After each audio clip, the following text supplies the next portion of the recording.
3 semanas después de enterrar a mi marido, cuando aún no me habías atrevido a guardar su traje negro en el armario, mi hijo me llamó.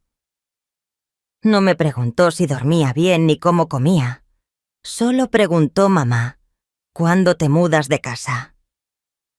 Me llamo Carmen García, tengo 63 años. Este chalet de 2 plantas está en una tranquila urbanización, a las afueras a media hora, en coche del centro. Rafael y yo vivimos aquí más de 30 años. La escalera de madera todavía cruje en el 4.º escalón. En el patio trasero crecen la hierbabuena y los tomates. En la pared de la cocina aún queda una salpicadura de grasa de aquella vez que a Rafael se le fue la mano friendo pollo al ajillo. Esta mañana la cocina estaba silenciosa como una iglesia. La taza de café frente a mí todavía humeaba. La corona funeraria seguía en un rincón junto a la puerta con los bordes de los lirios ya un poco marrones.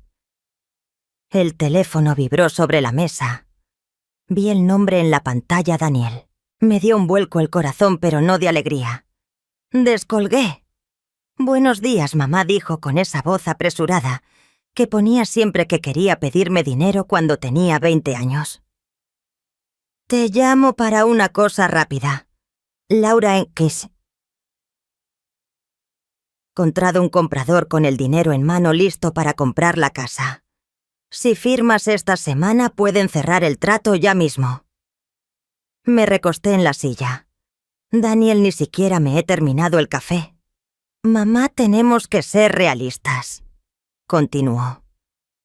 «Esta casa es demasiado grande para ti sola. Los gastos de mantenimiento, el IBI, luego el agua y la luz. No quiero que te agobies. La casa no tiene hipoteca», dije lentamente. «Tu padre la terminó de pagar hace 5 años». Hubo un silencio de unos segundos, al otro lado de la línea, y luego se rió esa risa forzada que yo ya conocía de cuando no se creía algo. «Mamá, papá solo tenía una pensión pequeña. No intentes... Bueno, da igual, no voy a discutir. Lo mejor para todos es vender. Así también nos ayudas a nosotros con la entrada para nuestro piso nuevo. Y Dolores está agobiada con la matrícula de Catalina. Ya sabes, la universidad es carísima». Miré por la ventana. El rosal que Rafael podó el mes pasado estaba brotando entre hojas secas. Conté en silencio: 1, 2, 3. El viejo truco para no perder los estribos. «Daniel», dije, «¿me has preguntado en algún momento qué es lo que yo quiero?» Suspiró. «Mamá, lo hablamos anoche todos. No es bueno que estés sola. Dolores tiene el sótano ya reformado, te puedes quedar allí una temporada. Yo me encargo de todo el papeleo de la venta». De repente el teléfono hizo un pitido como si alguien se hubiera unido a la llamada. Entonces, la voz de Laura, la mujer de Daniel, se coló tan clara como si tuviera el altavoz puesto. «Estoy en la línea. Gregorio dice que los compradores van muy en serio. Quieren cerrar rápido». Acto seguido se oyó la voz de mi hija Dolores, más lejana pero nítida, que se venda y se reparta a partes iguales, que para qué quiere mamá una casa tan grande. Que se baje al sótano y listo. La cucharilla que tenía en la mano se me cayó al suelo con un tintineo metálico. Unos segundos después, Laura pareció darse cuenta. «Uy, perdona, creo que tenía el altavoz puesto». Sentí un dolor agudo en el pecho, un pinchazo que se extendió como agujas. Daniel se apresuró a corregir. «Lo que Dolores quiere decir es que todo será más cómodo para ti». No dije nada. Acerqué una silla para apoyarme y me senté con la espalda recta. La cocina pareció hacerse más grande, hasta podía oír el zumbido del frigorífico. Pensé en el sótano de la casa de Dolores, techos bajos, ventanas pequeñas a ras de suelo, y esa humedad que aparecía cada primavera. La pasada Nochebuena me senté allí entre cajas de plástico con adornos de Navidad, escuchando las risas de los adultos en el piso de arriba. Dolores me había dicho: Mamá, siéntate aquí un ratito que estamos hasta arriba de gente. Ese día no dije nada. Hoy era diferente. Daniel, dije con una calma que me sorprendió a mí misma, yo no he aceptado vender. Y no me voy a mudar al sótano de nadie. Mamá, ¿por qué tienes que ser tan cabezota? Alzó la voz Daniel. Lo digo por tu bien. Es una solución en la que ganamos todos. Tú tienes dinero en efectivo. Nosotros nos estabilizamos con la casa. Dolores se quita un peso con los estudios de Catalina. La familia avanza. Respiré hondo. Tú lo llamas ganar todos. Yo lo llamo hacer cálculos sobre el dolor de otra persona. Replicó al instante. No exageres, mamá. Papá ha muerto, pero la vida sigue. Hay que poner en marcha los planes.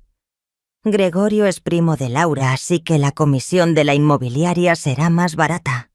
Si firmas pronto, es mejor para todos. Me levanté y mi mano rozó sin querer el traje negro que aún colgaba del respaldo de la silla. Todavía olía a Rafaela. A esa loción para después del afeitado con un toque a menta. ¿Le has preguntado a Dolores cuándo fue la última vez que te llamó?, pregunté. Daniel se quedó callado. ¿Y eso qué tiene que ver? Tiene que ver, dije. Porque la persona que quiere que me mude a su sótano no me ha llamado para preguntarme si duermo bien. Su primera frase ha sido ¿cuándo te mudas? Al otro lado Laura carraspeó. Carmen, solo nos estamos anticipando. Tendrás tu propia habitación, tu propio baño.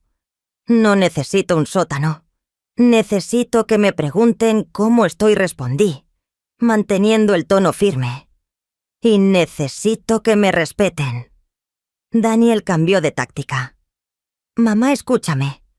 No te estoy obligando. Pero piensa en Catalina. Necesita la matrícula. Dolores lleva muchos años apechugando con todo. Esa frase me dejó helada. Miré la taza de cerámica que ponía la mejor abuela del mundo, un regalo de Catalina, cuando estaba en segundo de primaria. El asa tenía un pequeño desconchón. Dices que Dolores has apechugado con todo, repetí. Ajá. Pues sí. No di más explicaciones.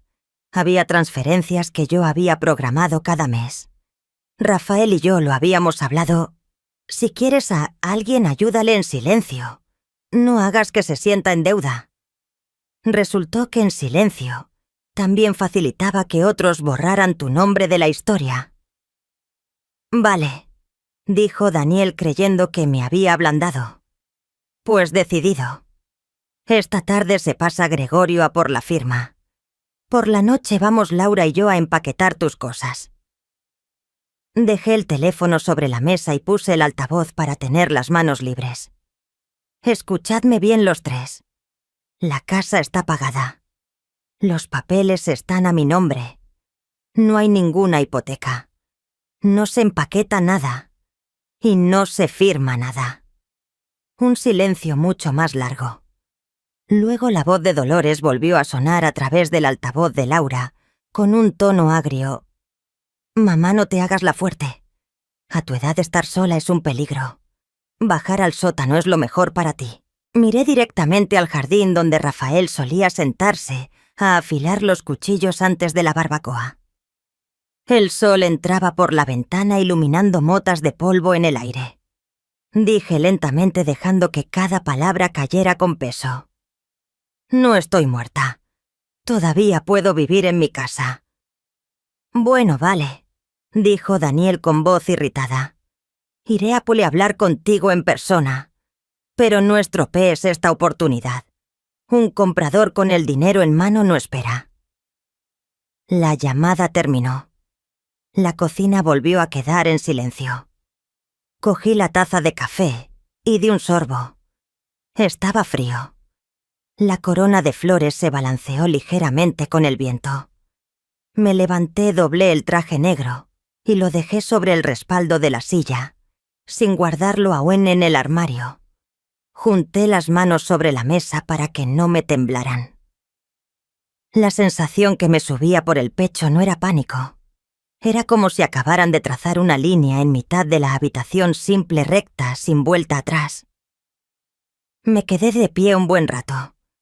No solo por haber perdido a Rafael, sino porque acababa de escuchar de la boca de mis propios hijos que mi lugar en esta casa y en esta familia había sido reubicado en el sótano.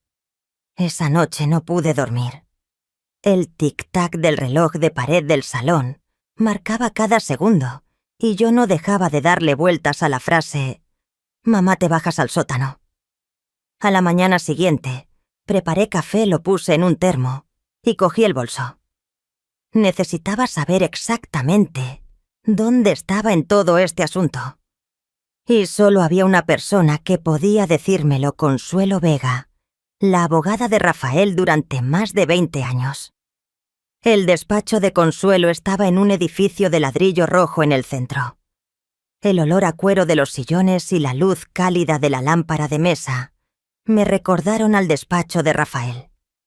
A él también le gustaban las cosas sólidas, duraderas y atemporales. Consuelo se levantó para recibirme y me estrechó la mano con fuerza. «Carmen, siento muchísimo lo de Rafael», dijo, invitándome a sentarme en la silla frente a su escritorio. Sin rodeos fui al grano. «Mis hijos quieren vender la casa.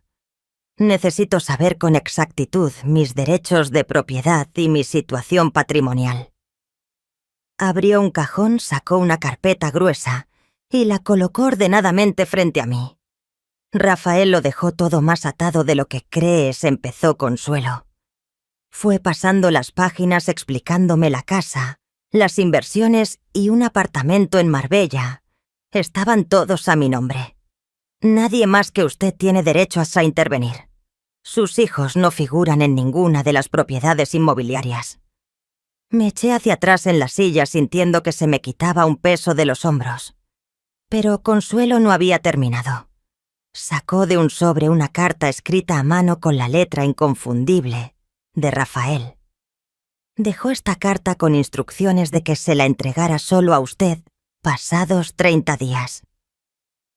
Abrí el sobre. El olor a papel viejo y su caligrafía inclinada me hicieron un nudo en la garganta. «Mi querida Carmen, si estás leyendo esto es que ya me he ido. Sé que los niños creerán que saben lo que es mejor para ti. No tienen ni idea. Has sacrificado toda tu vida por la familia. Ahora te toca a ti elegir por ti misma. El apartamento de Marbella está pagado y allí está la señora Pilar para cuidarlo. Te he dejado un fondo independiente de 50.000 euros para que lo uses cuando de verdad quieras vivir a tu manera. No dejes que nadie decida por ti». Me quedé sentada en silencio un buen rato. Consuelo deslizó hacia mí otro sobre más pequeño. Dentro había una tarjeta bancaria y un papel con el número PIN. Rafael ingresaba dinero aquí todos los meses de los dividendos y parte de su pensión. Lo llamaba su fondo de independencia. Apreté la tarjeta en la mano. Rafael nunca me lo había dicho, pero ahora entendía que llevaba mucho tiempo preparándose para esta posibilidad. Consuelo me miró directamente a los ojos. «Tengo que advertirle de algo: si sus hijos no consiguen lo que quieren, podrían intentar solicitar su incapacitación legal, alegando que no está en condiciones de gestionar sus finanzas. Por eso Rafael dejó todos los documentos tan claros». Asentí. «Gracias, Consuelo. Tendré cuidado». Al salir del despacho me ajusté el abrigo contra el viento frío. El móvil vibró en mi bolsillo. Era Juana Morales, mi vecina de toda la vida. Su voz era un susurro, como si temiera que alguien la oyera. «Carmen, anoche oí algo por casualidad. Daniel y Dolores estaban en su porche hablando de vender tu casa. Creo que ya hasta habían calculado el dinero que se iban a repartir». Me detuve en la acera mirando el tráfico. Una parte de mí quería volver a casa, cerrar todas las puertas con llave y quedarme quieta. Pero otra parte, la que Rafael solía decir que era más fuerte de lo que crees, Empezó a despertar. Gracias, Juana, respondí. Creo que ha llegado el momento de prepararse. El sábado por la mañana, mientras limpiaba el polvo de la estantería, el timbre sonó con insistencia. Por la mirilla vi a Daniel en el porche con un maletín de cuero bajo el brazo y una carpeta gruesa en la otra mano. Llamaban ya a la puerta como lo hace la gente, que está convencida de que tiene la razón. Abrí la cerradura y di un paso atrás para dejarle pasar. «Solo vengo un momento», dijo dejando la carpeta en la mesa del comedor como si fuera una orden judicial. «Gregorio ya lo ha preparado todo. Tienes que firmar aquí, aquí y aquí. Cierran el trato en 15 días». Saqué una silla y le señalé la de enfrente. «Siéntate primero. Vamos a hablar como una familia». Le serví un vaso de agua. No bebió. «No hace falta hablar más», mamá negó con la cabeza. «Solo quiero que no alargues esto. Dolores y yo estamos de acuerdo». «Siéntate», repetí esta vez más despacio. Se sentó con el fastidio dibujado en la frente. Abrí un cajón, saqué mi libreta y la abrí por la página que tenía marcada. «No tengo problemas económicos. La pensión de tu padre me ingresa 4.200 euros al mes. Los dividendos del fondo de inversión llegan el día 10. La luz, el agua y el IBI están todos domiciliados. No hay ni un solo recibo pendiente». Le pasé la libreta. «¿Puedes mirarlo?» Daniel le echó un vistazo y sonrió con desdén. «Mamá, no tienes que presumir de cifras conmigo. No es presumir. Es la verdad», dije. «Y aquí va otra verdad. ¿Le has preguntado a Dolores si le ha contado a Catalina que le envío dinero todos los meses?» Su mirada se detuvo solo un instante, pero fue suficiente. «¿Qué dinero 500 euros al mes durante 2 años? 12.000 en total. Se lo ingreso directamente en la cuenta de Catalina». Mantuve un tono normal. «Ella lo sabe». Daniel apretó los labios. «Estás cambiando de tema». «Te he hecho una pregunta muy clara», dije. «¿Lo sabe o no?» Miró la carpeta pasando las hojas como excusa. «Lo sepa o no, no es suficiente. La universidad no es ninguna broma. No he dicho que sea suficiente o no. Lo pregunto porque quiero saber quién le está contando qué a quién. Si Catalina cree que su madre carga con todo, entonces esa es otra historia». Acerqué la carpeta hacia mí y la hojeé. Un contrato con tapas azules, páginas con pegatinas de firme aquí. Mi nombre repetido una y otra vez. Le contaste a Gregorio cómo se iba a repartir el dinero de la venta. «Me estás ofendiendo». No repliqué. «Te estoy haciendo preguntas que un adulto debería poder responder». Se levantó de un salto y la silla chirrió al arrastrarse. «Mamá, no tengo tiempo para estos jueguecitos. Hago esto para protegerte». «¿Protegerme metiéndome en el sótano de Dolores?», pregunté. «Dejando que unos extraños entren en mi casa de 30 años en solo 15 días». Cogió la carpeta con intención de guardarla en el maletín. Puse la mano encima para detenerlo. «Daniel, sabes que tu padre era un hombre previsor. No me dejó con una mano delante y otra detrás. Y te lo digo claramente hoy, no voy a firmar. Ni ningún otro día». El aire en la cocina se volvió denso. El zumbido del frigorífico se oía más que nunca.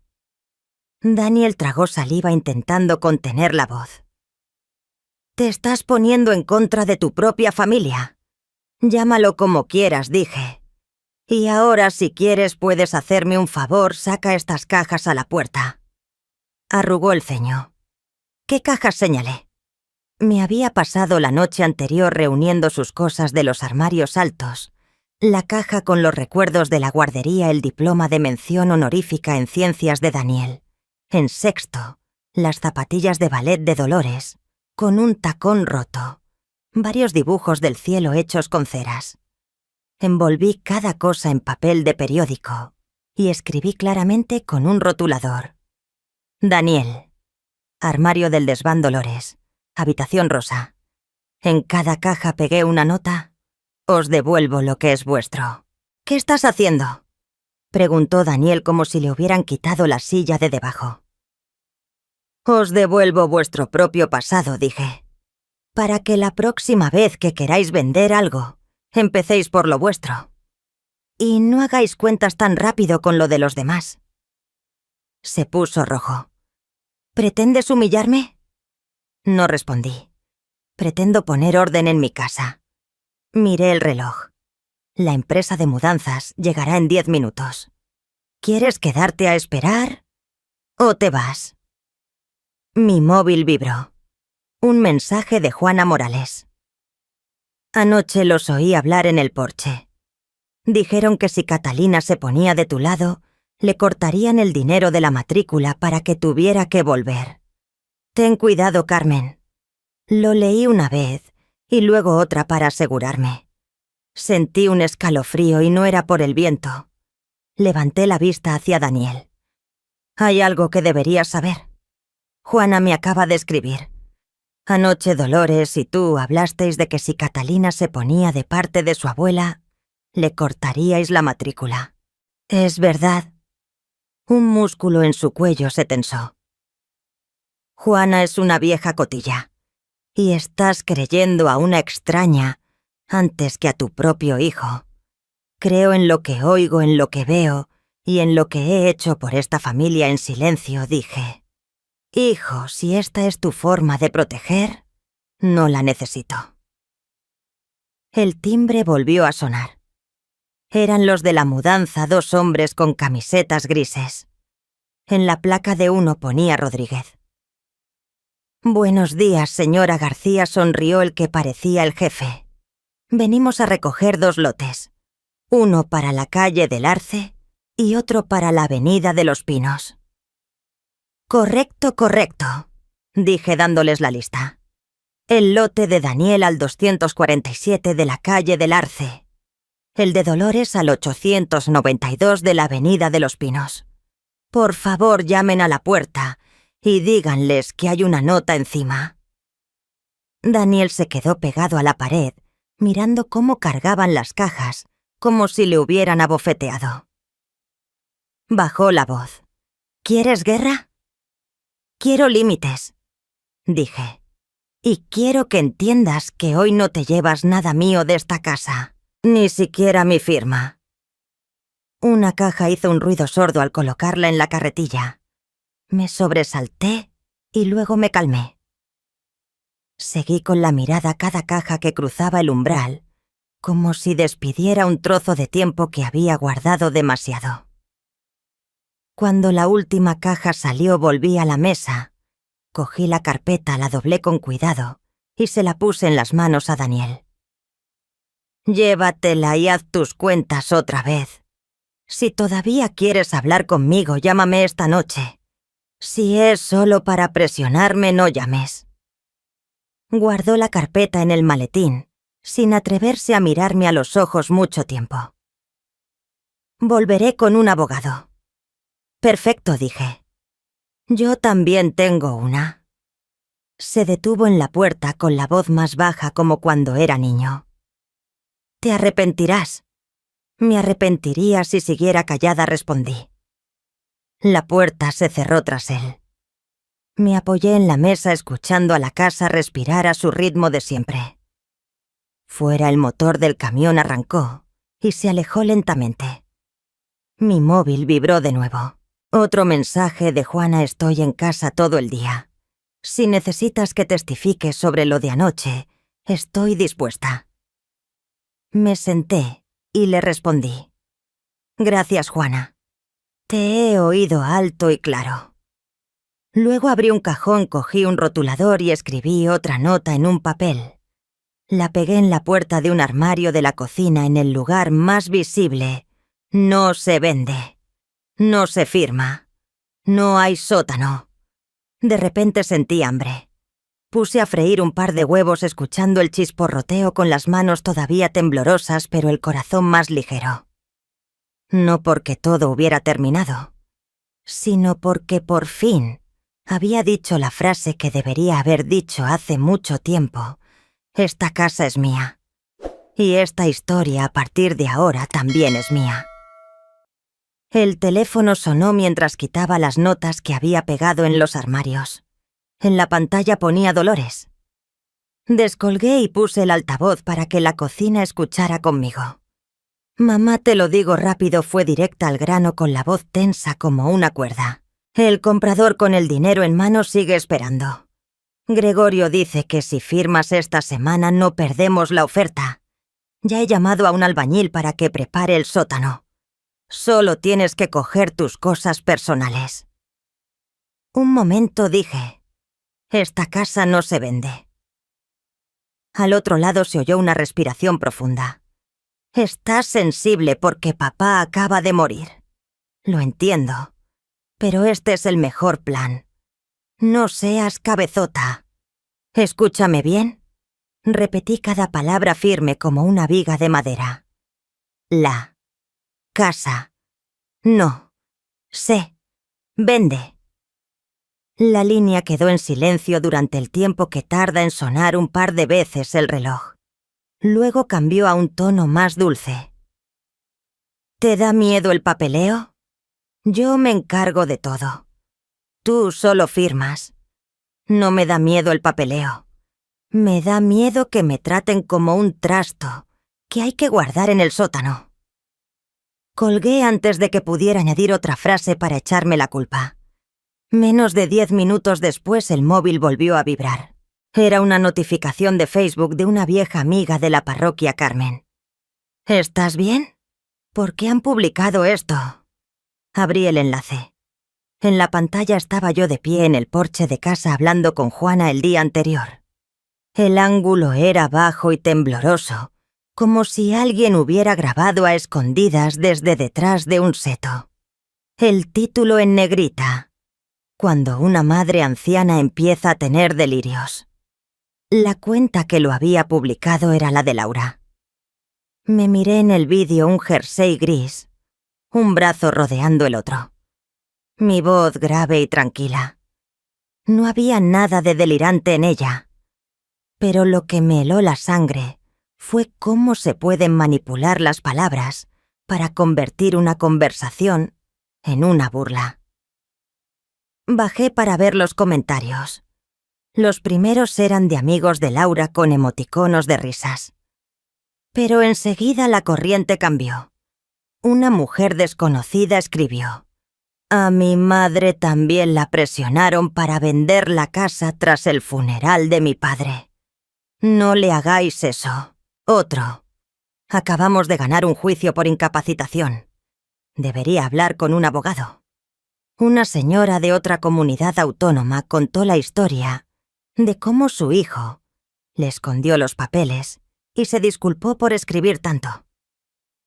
Las notificaciones no paraban de saltar, cada una era la voz de alguien que decidía ponerse de mi lado. Una mujer del grupo de la parroquia me etiquetó. Si necesitas algo, voy a tu casa. No te quedes sola. La cajera del supermercado del barrio también comentó: señora Carmen, qué rabia me ha dado ver este vídeo. Si necesita que le lleve algo, solo tiene que decirlo. En medio del caos, vi las caras de la gente que me había sonreído en la frutería, en el centro de salud, en el aparcamiento de la iglesia. Sentí algo cálido en el pecho. Ya no era una sombra en mi propia casa. Silencié el teléfono y me senté a la mesa. La pantalla seguía iluminada con los comentarios llegando sin parar. Laura seguramente pensó que me avergonzaría y me callaría, pero el efecto fue el contrario.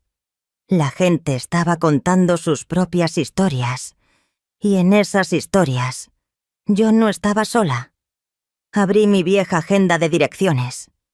Al final de la página de la R, la letra de Rafael Pilar Rodríguez, España. La dirección de correo electrónico debajo del nombre estaba un poco borrosa por el paso de los años.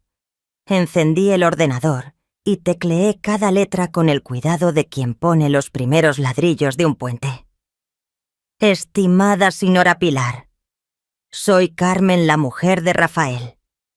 Confío en que todavía se acuerde de nosotros. Le escribo para comunicarle que tengo previsto viajar a España próximamente y quedarme una larga temporada en el apartamento de Marbella. Podría ayudarme a comprobar las llaves, la luz, el agua y algunas cosas básicas antes de mi llegada. Le agradezco mucho que haya cuidado del jardín todo este tiempo. Atentamente, Carmen García. Lo releí 2 veces y le di a enviar. El cursor parpadeaba en la pantalla tan tranquilo como el latido de un corazón que acaba de encontrar su sitio. Abrí un archivo nuevo y lo titulé Cosas que hacer, partida. Escribí comprobar pasaporte, reservar billete, pedir a Consuelo que escanee los documentos, anotar el teléfono de Juana, cambiar la contraseña del correo, cerrar el jardín trasero. Me detuve en el apartado decírselo a... y lo dejé en blanco. Me levanté a por más agua. La casa estaba en silencio. La luz del sol inundaba la mesa e iluminaba la taza de la mejor abuela del mundo. La giré mirando el pequeño desconchón del asa. Pensé en Catalina. ¿Sabría algo de este vídeo? Probablemente. Lo que tenía que hacer ahora no era explicárselo, sino corregir mi propia trayectoria. Cuando yo estuviera firme, los que quisieran encontrarme me verían en el lugar correcto. El teléfono volvió a vibrar. Un mensaje de Juana. ¿Quieres que borre el comentario de Laura en el grupo del barrio? Le respondí, no lo borres, déjalo ahí. Quien quiera ver que vea bien. Ya no me temblaba la mano. A veces que te saquen a la luz es un regalo. Yo siempre había evitado los focos, pues ahora que me iluminen a ver quién se deslumbra primero. Por la tarde salí al porche y apoyé las manos en la barandilla de madera que Rafael pintaba cada verano. Un vecino que paseaba al perro pasó, dudó un momento y me saludó con la mano. Le devolví el saludo. Sin dar explicaciones, sin justificarme, simplemente de pie en el umbral de mi casa respirando el olor a madera cálida, escuchando el sonido de los coches en la calle. En mi cabeza la partida de ajedrez estaba dispuesta. Mis hijos seguramente pensarían que cedería si hacían suficiente ruido. No habían visto el correo que acababa de enviar. No sabían que había abierto una lista de tareas. No podían medir el silencio que una mujer de 63 años puede guardar el tiempo suficiente para darle la vuelta al tablero. Antes de entrar, cogí el rotulador y añadí una línea más en la nota de la cocina. No se negocia en redes sociales. No iba a discutir en los comentarios. Yo no vivía allí. Yo viví aquí en esta cocina con mi silla de madera, mi taza desconchada y una dirección de correo en España que alguien acababa de recibir. Por la noche Laura publicó otro estado. No lo leí. Apagué el teléfono, abrí la caja de madera con los papeles de Rafael y coloqué la carta de los 30 días en el centro como un pisapapeles. Solo eso. Luego apagué la luz de la cocina. La oscuridad se posó suave y tranquila como la palma de una mano. Sabía que a la mañana siguiente me levantaría más temprano de lo habitual. Hay cosas que solo esperan a que te pongas de pie para empezar a funcionar. Mis hijos pensaban que yo solo sabía sentarme a contar recuerdos. Pronto descubrirían que los recuerdos también saben caminar, y yo estaba a punto de llevarlos muy lejos. Empecé a hacer las maletas el domingo por la mañana temprano. El sol apenas se colaba por las cortinas, pero en mi cabeza ya tenía claro lo que debía hacer según hacer. Esta casa era lo bastante grande para amortiguar cualquier sonido, pero el ruido de la cinta adhesiva al cerrar las cajas resonaba como un tambor que anuncia un cambio. Abrí el armario con mi ropa y la de Rafael. Sus camisas seguían colgadas con las mangas dobladas, como si esperaran un nuevo viaje. Elegí la chaqueta azul oscuro que solía ponerse para pasear por la playa Al atardecer la doblé con cuidado y la metí en la maleta.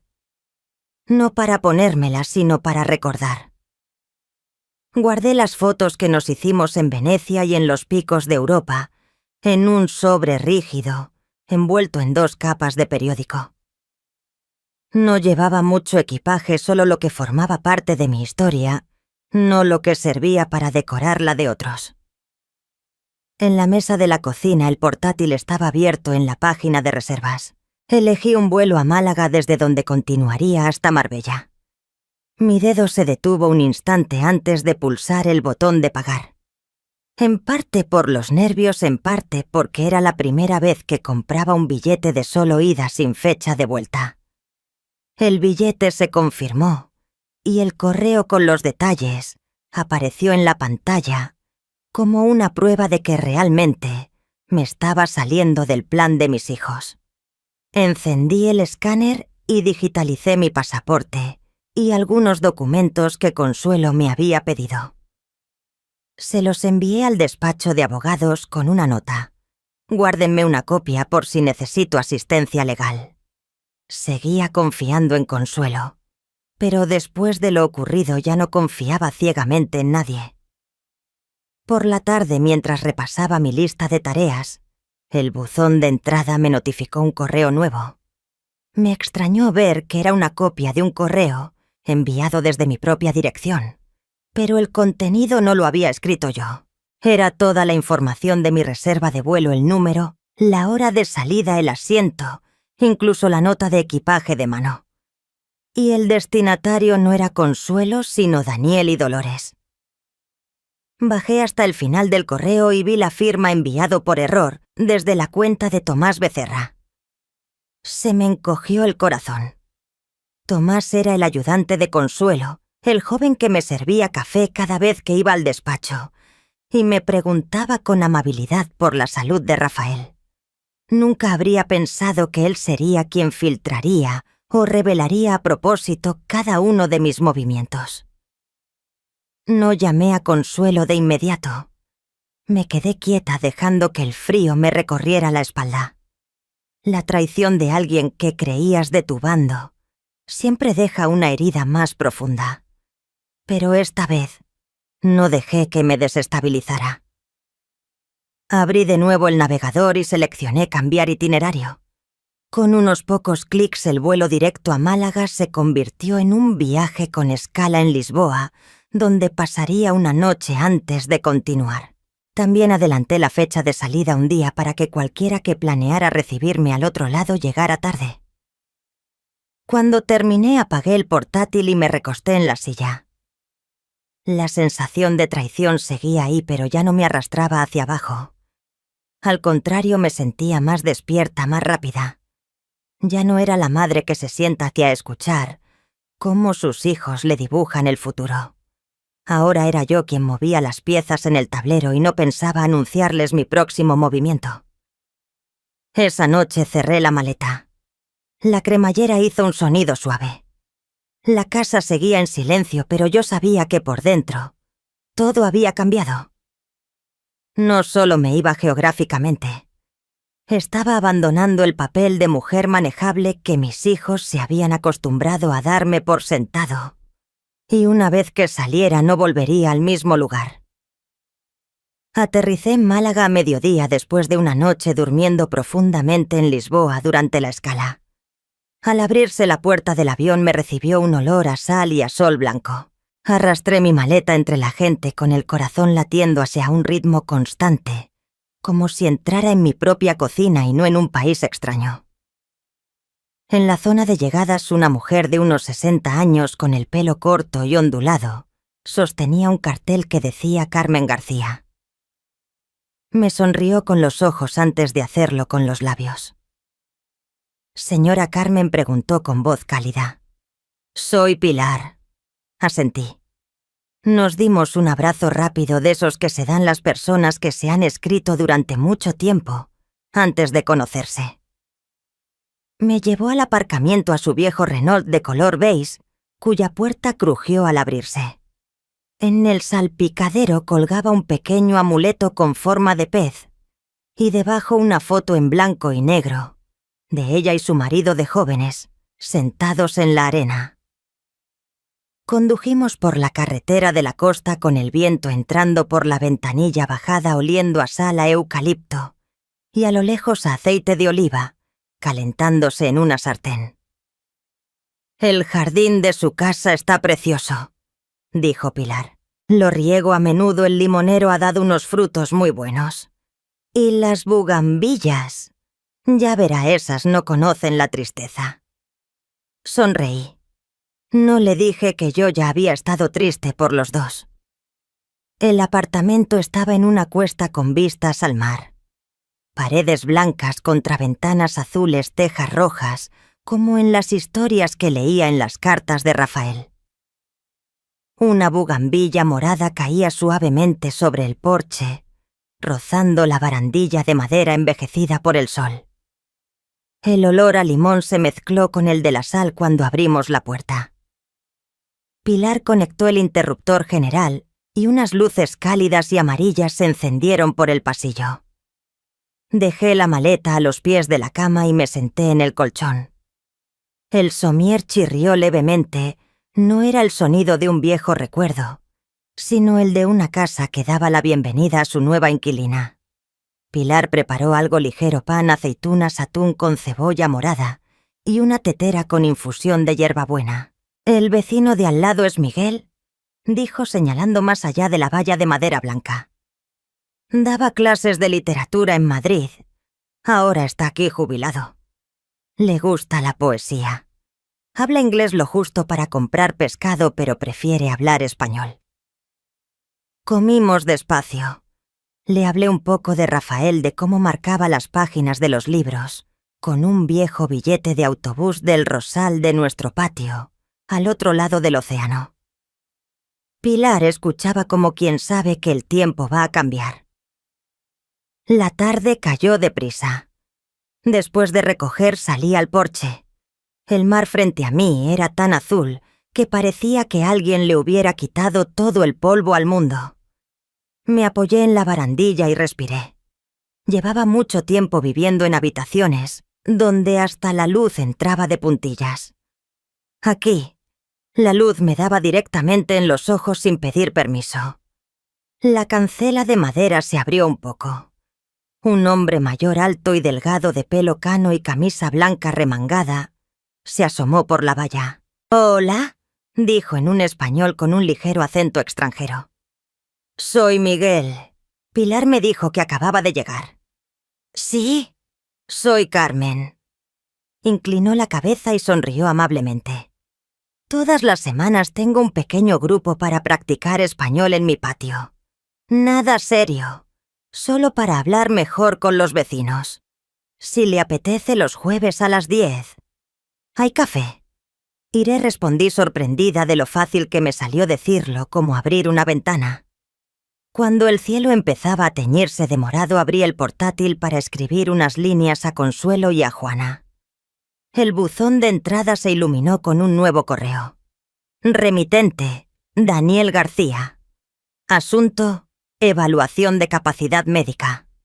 Se me encogió el corazón, pero no de miedo, sino con la certeza de que alguien acababa de hurgar en una herida vieja. Hice clic.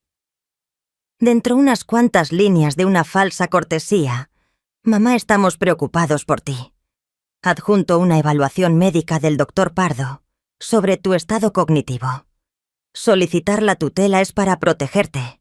Debajo un archivo PDF. Lo abrí. Mi nombre en negrita en la primera línea. Las casillas de síntomas estaban marcadas: pérdida de memoria a corto plazo, decisiones financieras poco razonables, necesidad de supervisión familiar. Al final una firma escaneada: Dr. Miguel Pardo, MD, y un sello redondo. Lo leí 3 veces, y cada vez las palabras se sentían más frías como piedras. No conocía a ningún doctor Pardo. Mi médico de cabecera se llamaba de otra manera y su consulta estaba en otro sitio. Bajé a la sección de historial clínico. Había detalles inventados, con una torpeza insultante, como que la paciente confundía el nombre de su nieta u olvidaba dónde estaba el baño en su propia casa. Se me escapó una risa, un sonido tan leve como el de un cristal contra un plato. La gente es capaz de construir un expediente entero solo por el deseo de controlar. No le respondí a Daniel. Redacté un nuevo correo para Consuelo. Asunto urgente. Intento de incapacitación.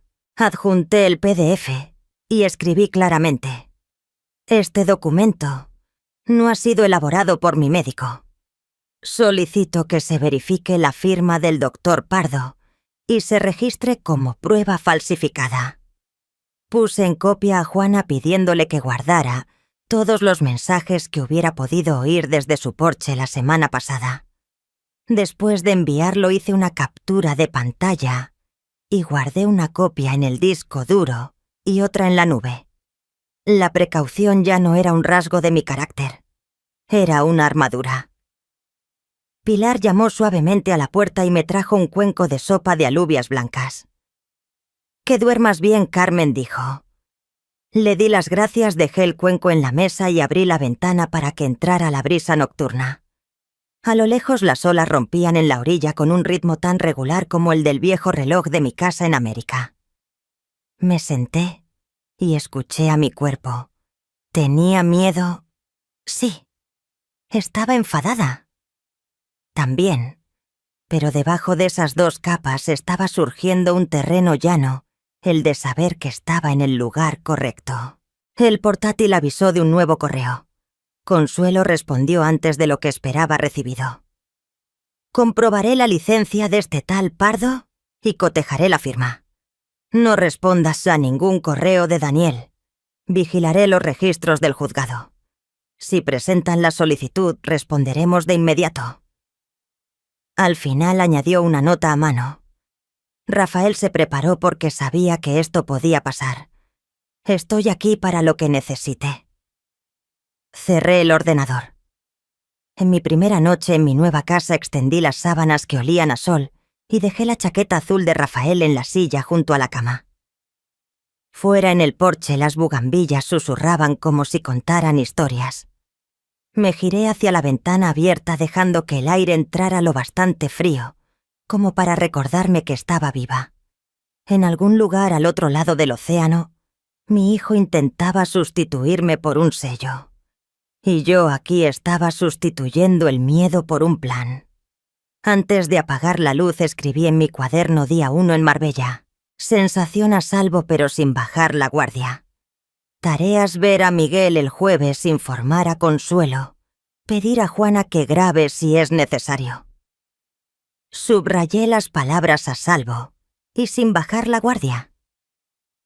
Ambas me acompañarían al menos hasta que pasara esta marea. 3 días después de llegar a Marbella, el teléfono sonó a primera hora de la mañana. En la pantalla ponía Catalina. No me había llamado desde diciembre del año pasado, así que solo con ver su nombre el corazón me dio un vuelco. Descolgué apoyando el codo en la barandilla del porche con la vista fija en el mar. Abuela, su voz temblaba, pero no de llanto, sino de rabia contenida. «¿Es verdad que me has estado enviando 500 euros al mes? Durante los últimos 2 años. Respiré hondo. «Sí, es verdad». «¿Tu madre no te lo dijo?», resopló al otro lado de la línea. «No». «¿Y sabes qué más me dijo? Que si me ponía de tu lado en estos asuntos familiares, me cortaría el dinero de la matrícula». Se le quebró un poco la voz al final. Y yo la creí. La creí cuando me dijo que estabas muy frágil y que era mejor no llamarte mucho para que no te volvieras dependiente emocionalmente. Yo evité llamarte.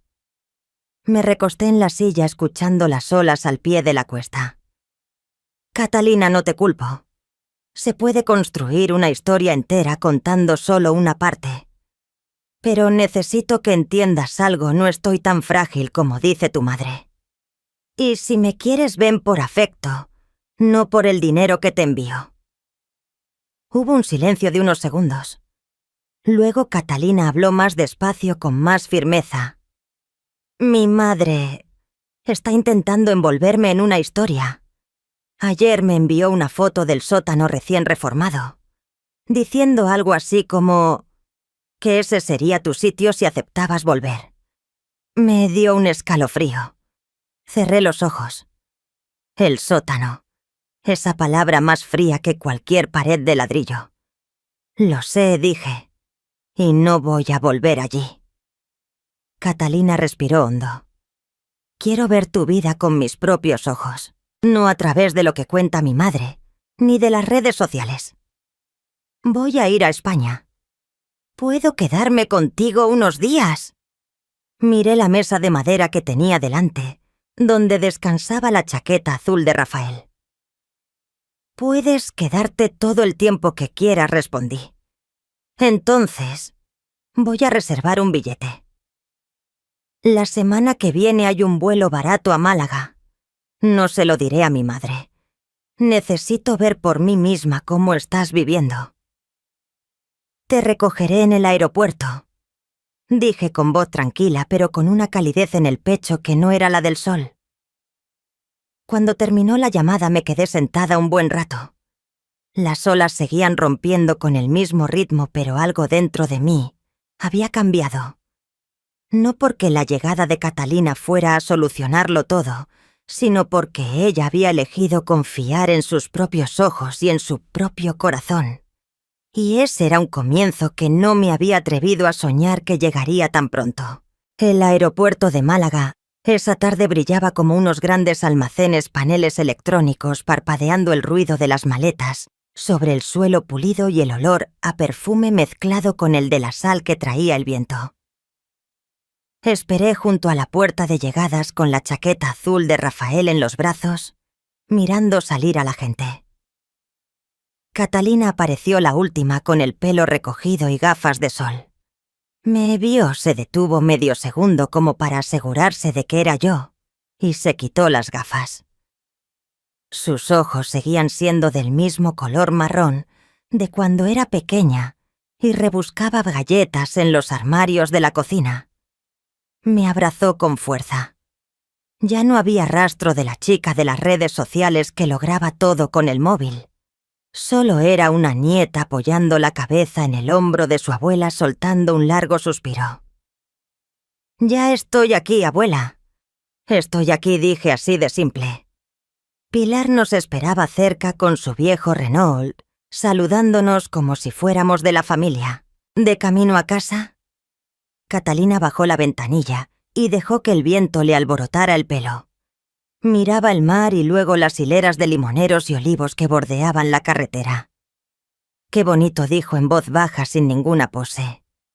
El apartamento apareció en la ladera, paredes blancas contra ventanas azules y la bugambilla morada cayendo sobre el porche, como un chal flotando a cámara lenta. Abrí la puerta y nos recibió el olor a madera cálida y a limón. «Este es mi sitio», dije. Catalina dejó la maleta, recorrió el salón y se detuvo ante la foto de Rafael, sonriendo con las manos en los bolsillos en la playa de Santa Mónica.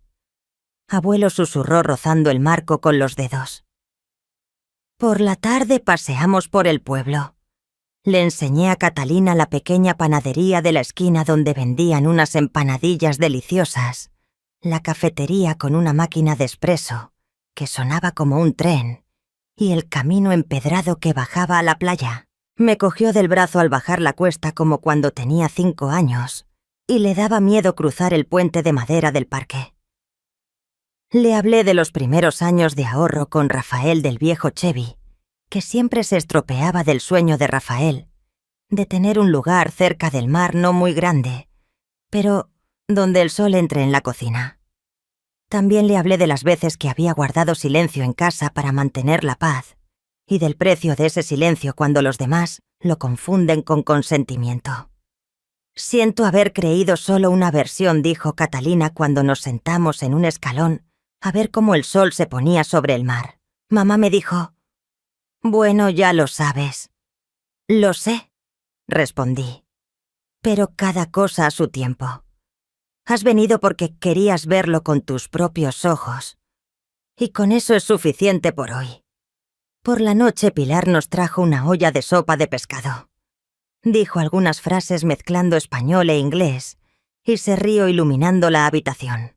Catalina elogió la sopa con un muy rico algo forzado y las tres nos echamos a reír. La casa de repente tenía sonidos de familia, no de muebles. A la mañana siguiente Miguel se acercó. Se quedó al otro lado de la valla con una cesta de naranjas en la mano. Hola saludó y luego dijo en un español más claro: mi clase de conversación es el jueves a las 10. Podéis venir las dos. Catalina le saludó con los ojos iluminados como si acabara de abrir otra ventana. A mediodía, con el sol cayendo de lado sobre el porche, la cancela de madera se abrió. Entró Dolores con un vestido de oficina, zapatos de tacón bajo y una carpeta rígida en la mano. Me levanté de inmediato y Catalina me siguió. Miró a su madre con una expresión a medio camino entre la sorpresa y la defensa. Mamá sonrió Dolores una sonrisa sin calor. Estaba en Europa por trabajo. He aprovechado para pasar. Te he traído unos papeles para que no tengas que preocuparte por las cosas de América. Abrió la carpeta y sacó un fajo de folios impresos con varias pegatinas de firme aquí. Son unos poderes notariales. Si firmas, nosotros nos encargamos de todo. Tú solo tienes que disfrutar. No toqué los papeles. ¿Cómo has llegado hasta aquí?, pregunté. Un vuelo nocturno. ¿Ves?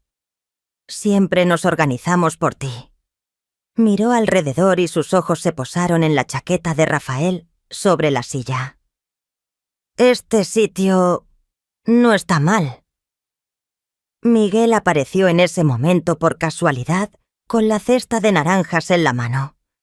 Iba a saludar, pero al ver la escena se detuvo junto a la valla y retrocedió un paso con cortesía. ¿Molesto? En absoluto, dije sin apartar la vista de Dolores. El señor Miguel es un vecino. A Dolores le molestó la presencia de un extraño, pero continuó alzando un poco la voz como para reafirmar su control. Firma aquí y aquí. Es solo un trámite para que no tengas que preocuparte de pagar impuestos o facturas. Gregorio también lo ha revisado. Tengo abogada, repliqué, y hoy no voy a firmar nada. Dolores apretó la carpeta. Mamá, no seas cabezota delante de los vecinos. Te estoy ayudando. Te estás ayudando a ti misma, dije directamente, tan tranquila como si leyera la lista de la compra. Si de verdad te preocuparas por mí, no traerías unos poderes por la puerta de atrás. Habrías concertado una cita con mi abogada, leído las cláusulas en voz alta y me habrías dado tiempo para pensarlo. Catalina se interpuso entre nosotras con la mirada yendo de mí a su madre. «¿De verdad has traído unos poderes?», dijo con voz ronca. Dolores se giró hacia su hija con esa sonrisa fina como el papel. «Cariño, solo quiero que tu abuela no se preocupe. No entiendes a la gente mayor. Entiendo lo suficiente para saber lo que significa firmar eso», dijo Catalina, y por primera vez oí en su voz una dureza como de piedra. «Y también tengo edad para ver que estás mintiendo delante de mí». El rostro de Dolores cambió de color, pero mantuvo el tono suave que usaba en sus llamadas de trabajo. «Carmen, estás emocionalmente afectada. El vídeo ha hecho que la gente lo malinterprete todo. Solo quiero terminar esto de forma amistosa». Miguel seguía quieto junto a la valla sin decir nada, pero su leve asentimiento, cuando dije «tengo abogada», me hizo sentir que alguien era testigo, y no solo el viento. «Te lo repito», dije, y cada palabra cayó sobre el porche como un guijarro seco. «No firmo. Si alguien más trae papeles aquí, llamaré a mi abogada en el acto. Y si aparece otro vídeo, también lo dejaré para que todo el mundo lo vea». Dolores cerró la carpeta con un golpe seco. Miró a Catalina intentando atraer su atención. «Hablaremos a solas», le dijo. Catalina negó con la cabeza. «No, aquí, delante de la abuela». Una ráfaga de viento hizo susurrar las bugambillas. Vi cómo Miguel dejaba la cesta de naranjas en el suelo como para tener las manos libres por si hacían falta. Dolores se ajustó el bolso y esbozó otra sonrisa, la que yo conocía desde hacía años, la que usaba para convertirlo todo en un «es por tu bien». «Bueno, de acuerdo. Por hoy es suficiente. Piénsalo. Volveré». Se dio la vuelta y bajó la cuesta a toda prisa con los tacones resonando en la piedra. Catalina se quedó inmóvil siguiéndola con la mirada hasta que su figura desapareció tras los limoneros. Se volvió hacia mí y en ese instante supe que una capa de niebla se acababa de disipar en su cabeza. Había visto con sus propios ojos cómo se envuelve una historia y había visto el interior del envoltorio. Miguel recogió la cesta de naranjas y me la puso en las manos. «Para la cena», dijo en voz baja. Luego miró a Catalina y se despidió en español. «Nos vemos». Nos quedamos en el porche sin decir nada más. El mar seguía allí tan tranquilo como antes. Pero dentro de la casa, el aire era diferente. El silencio ya no era su misión. Era un dique, y yo sabía que en ese dique alguien acababa de elegir ponerse de mi lado. La cafetería estaba en una esquina de la placita con un toldo viejo y un olor a café recién hecho, mezclado con el de los dulces. Yo no estaba allí, pero Catalina me lo contó todo al volver a casa con la voz todavía cargada por la tensión. Dolores la había citado para hablar a solas, diciendo que era una oportunidad para aclarar todos los malentendidos. Catalina aceptó, pero Miguel, que pasaba por allí, las vio sentadas en la terraza entre macetas de geranios rojos. «Hija, deberías volver a América», empezó Dolores, con la taza de café con leche aún intacta. «Te pagaré toda la matrícula. Todo volverá ya a la normalidad. Solo tienes que abandonar la idea de quedarte aquí con la abuela». Catalina apoyó los codos en la mesa y miró a su madre directamente a los ojos. «No te importamos ni yo ni la abuela. Solo te importa el dinero». Dolores parpadeó y su fina sonrisa empezó a agrietarse. «No conoces toda la historia. Solo quiero proteger el patrimonio familiar». Catalina la interrumpió. «El patrimonio tuyo o el de la abuela. ¿Desde cuándo la abuela es una carga económica? Te ha criado, te ha ayudado durante años.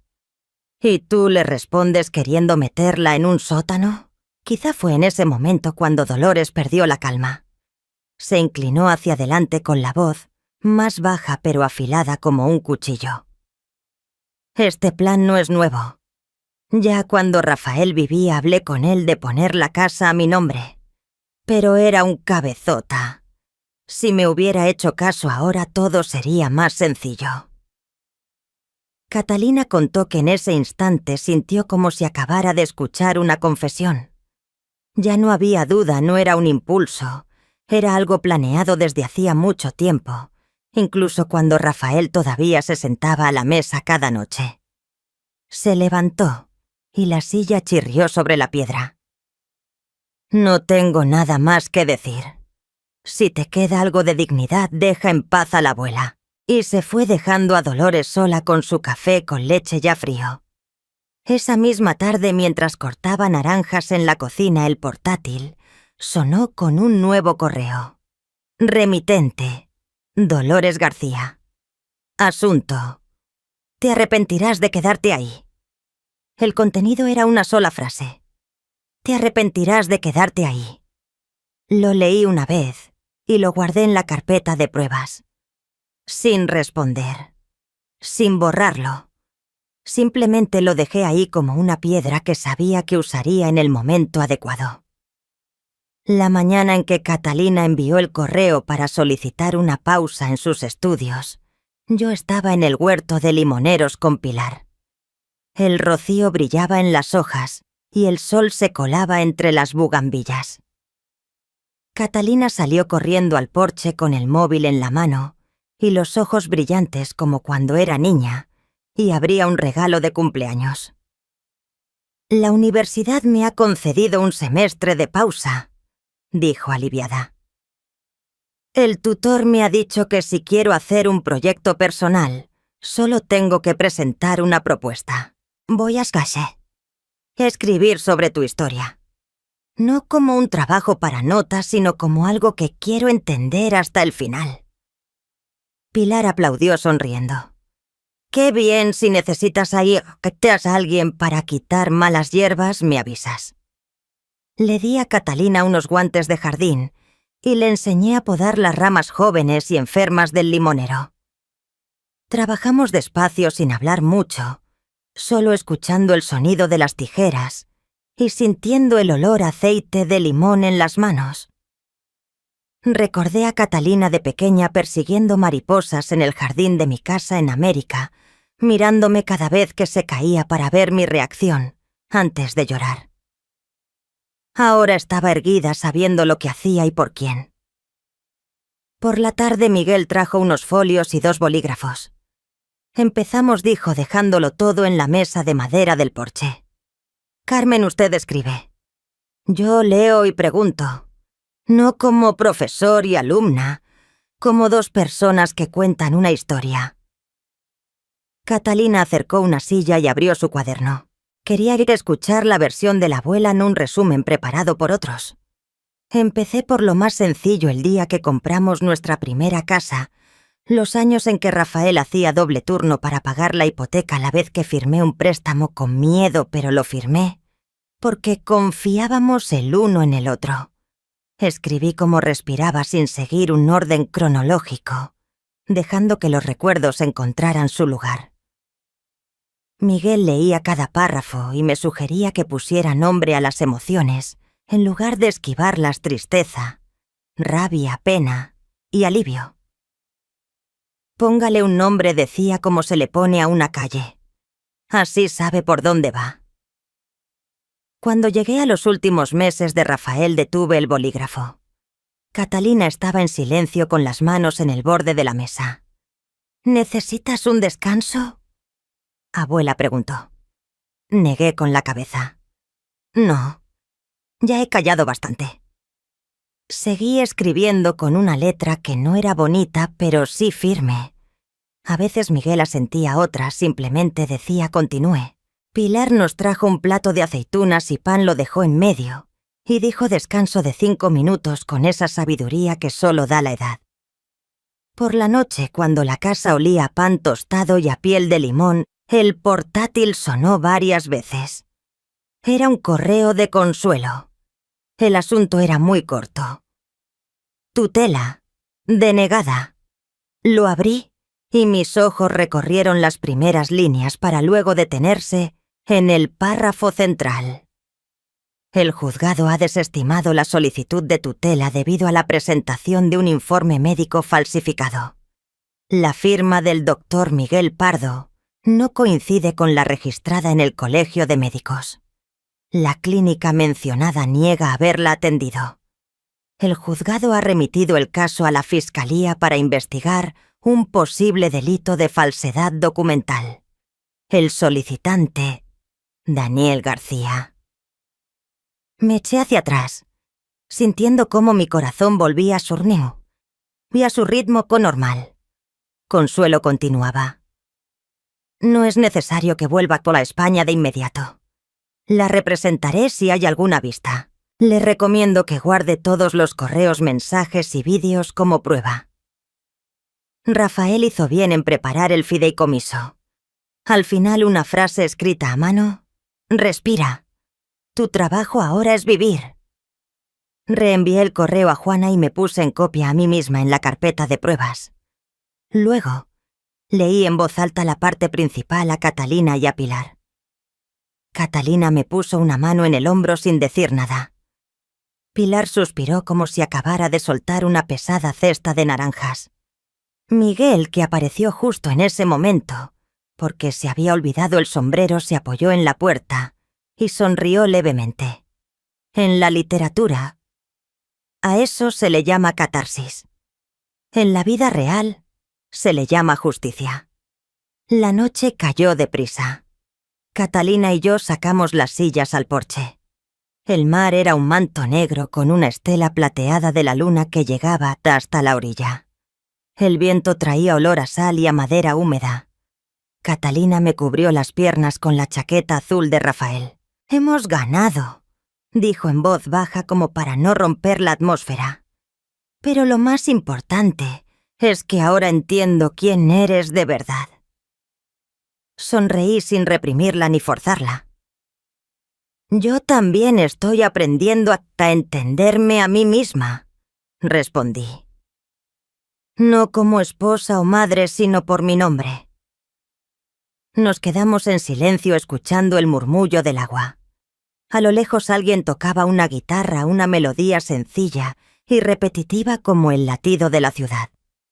Catalina abrió su cuaderno y subrayó algunas ideas. La abuela se elige a sí misma el precio del silencio, nombrar las emociones, la cocina con sol. Escribía no para publicar, sino para recordar. Antes de entrar envié un correo corto a Consuelo Gracias. Seguiré escribiendo. Cuando necesite firmar algo, avíseme. También le escribí a Miguel. Mañana continuamos con el capítulo Las cosas que no dije. Luego apagué el ordenador y serví 2 tazas de infusión de hierbabuena. La tomamos caliente sin azúcar. Sobre la mesa los folios que había ya escrito descansaban junto a la cesta de naranjas. A la primera página le había puesto un título provisional. A los 63 elijo mantenerme erguida. No para dar pena, sino para que otras como yo sepan que siempre hay un camino. Mi hija me había amenazado en un correo. Te arrepentirás de quedarte ahí. Pensé en esa frase como quien mira una señal de tráfico mal escrita. Yo no corregí la señal. Cambié de camino. Ya era noche cerrada. Catalina apoyó la cabeza en mi hombro y respiró hondo. Le puse la mano sobre la suya y miré al mar. Había perdido muchas ilusiones en mi vida sobre la familia, sobre la bondad del silencio, sobre la idea de que el sacrificio se entiende por sí solo. Pero al soltar todo eso, mis manos quedaron libres para recibir algo distinto.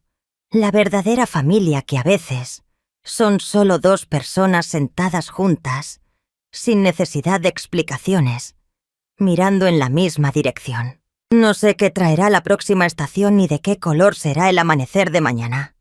Solo sé que ante la marea alta el dique dentro de mí ya está construido. Y desde este porche vuelvo a decir mi nombre en voz baja, lo justo para oírlo bien, Carmen. Hay algo que quiero decir para las mujeres de mi edad, las que hemos pasado la mayor parte de nuestra vida cuidando de otros. No dejéis que nadie defina vuestro valor, solo por lo que dais. El sacrificio es hermoso, pero sacrificarse, sin guardar nada para una misma, es como entregarle las llaves de casa a alguien que no sabe apreciarla. Si mi historia significa algo, es esto: el derecho a decidir sobre tu propia vida no desaparece cuando se te encanecen las sienes. No somos invisibles a menos que dejemos que otros nos hagan desaparecer. Mantente erguida incluso si estás sola, porque te sorprenderá ver cómo alguien se da cuenta y se acerca para estar a tu lado. Cuento esta historia no para presumir de una victoria, sino para recordaros que a veces la verdadera familia no reside únicamente en los lazos de sangre. Y si hoy sientes que te han dejado al margen en tu propia casa, recuerda, siempre tienes el derecho de abrir otra puerta. ¿Qué pensáis de mi elección? Si estuvierais en mi situación, ¿qué haríais? Me gustaría leer vuestras respuestas en los comentarios.